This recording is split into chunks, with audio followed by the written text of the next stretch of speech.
Hi, my name is Katina Michael. Welcome to all our delegates for our SINS21, the 14th workshop on the social implications of national security.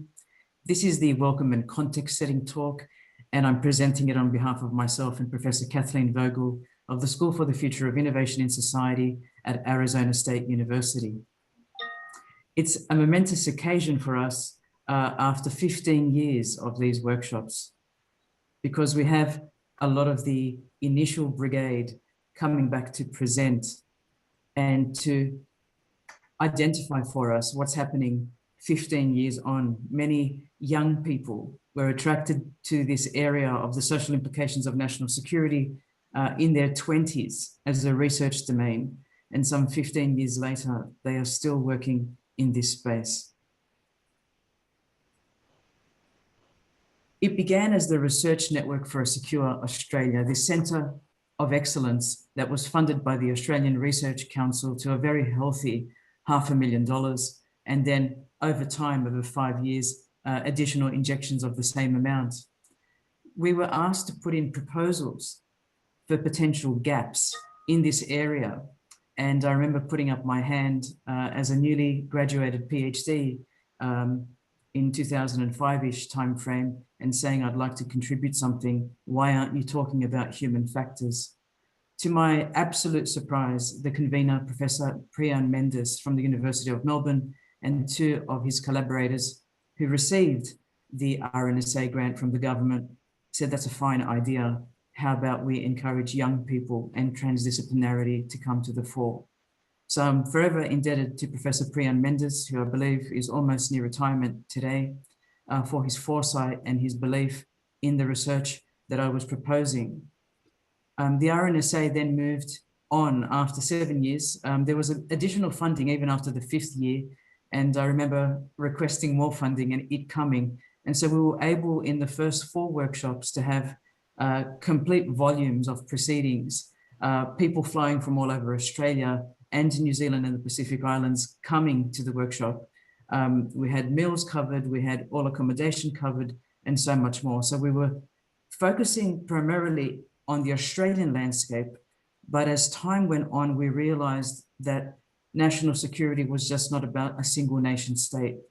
It was about interdependencies and interdependent networks, transdisciplinary networks, and lots of different sectors coming together.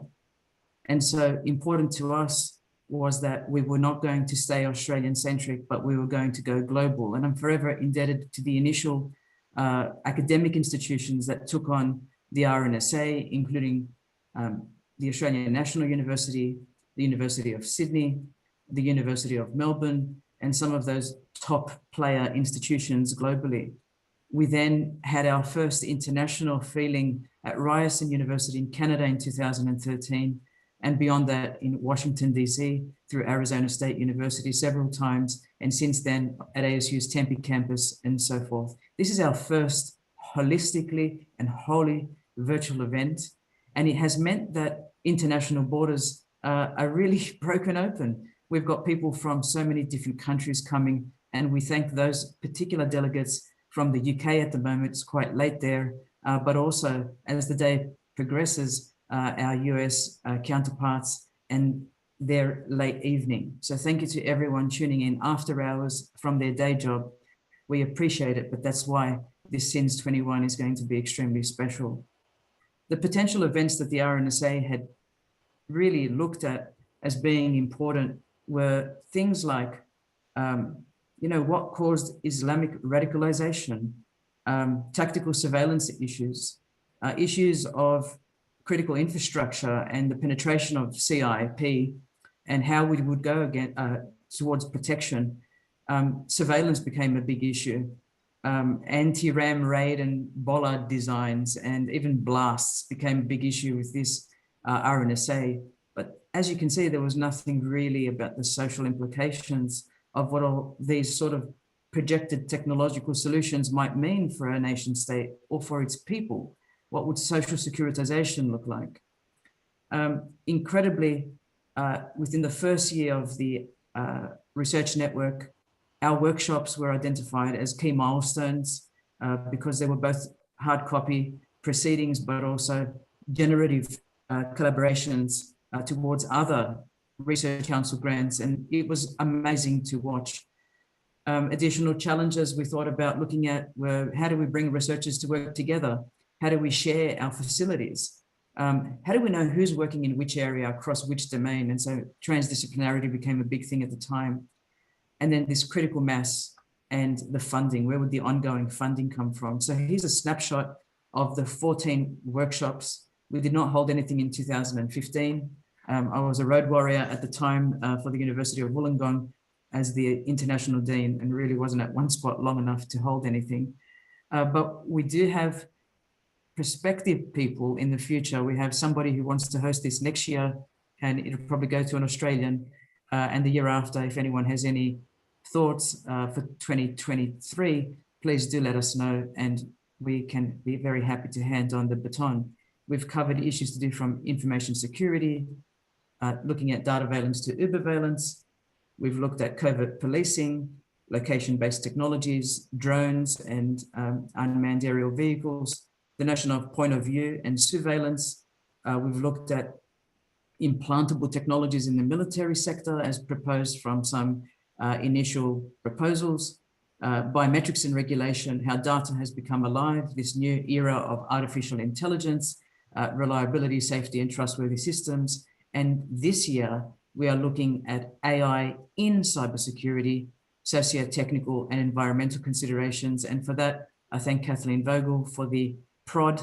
I thank Dr. Roba Abbas for the inspiration. And I also thank the Turing Institute who came up with these two domain areas. This is what we looked like back in 2006, a bit of a blast from the past.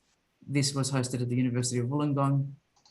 We had a room or a hall full of people, people from various sectors coming together to discuss, and it was all quite new.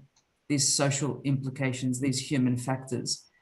We studied the proceedings and looked at key areas, intelligence law, the person, tracking, privacy, security, identification, the introduction of RFID passports at the time, and e-passports using radio frequency ID, legislation, terrorism, the foci, of course, being Australia.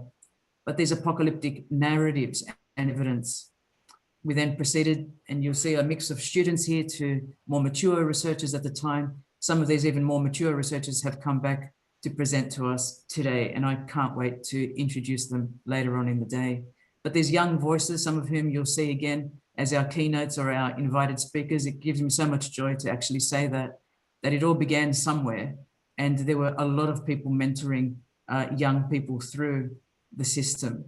So you can see in 2008, some similar overlapping themes, the law, technology, security, information, mobility, and we're now starting to morph beyond Australia, but also beyond the humble RFID tag to more mobile.